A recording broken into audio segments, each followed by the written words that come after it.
Now, let's just take another advanced chord that you perhaps don't know about, and that's a diminished chord. Look on your diagram and you'll see just how the fingers go. Now, here is an interesting observation. Diminished chords, as I'm playing it right now, and the fingerings of them are identically the same all the way up the neck of your banjo.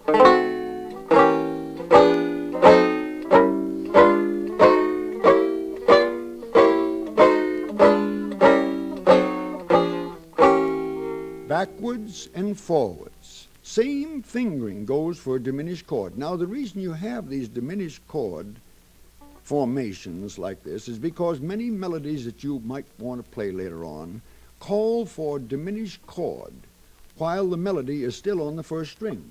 Well, this is done with your little finger on the first string with your diminished chord fingerings exactly as are in my diagram. I've only given you one fingering of the diminished chord, but they apply the same way all the way up the neck of the banjo.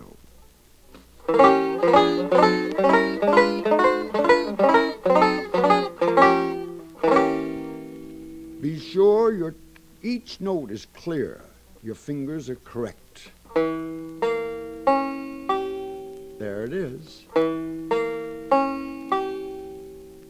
Now let's go to an augmented chord, because you may have to need these in many melodies for the correct harmony but behind the melody.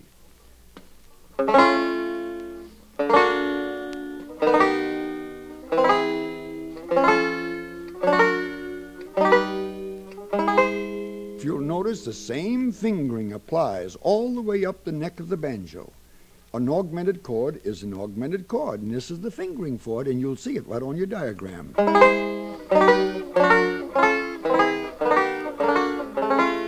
And you can go back and forth on your neck as you practice and get these augmented chords.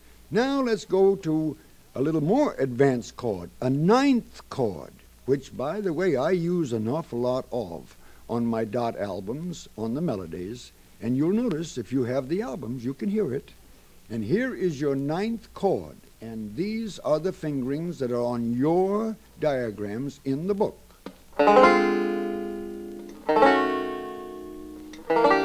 It's a pretty chord.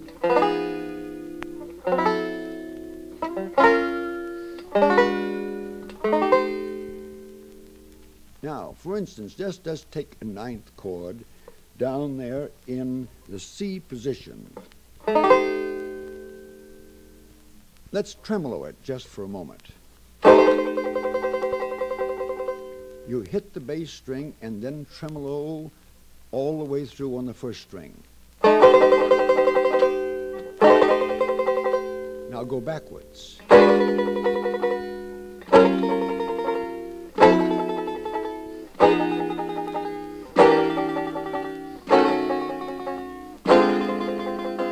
Pretty chords on any instrument, particularly on the banjo.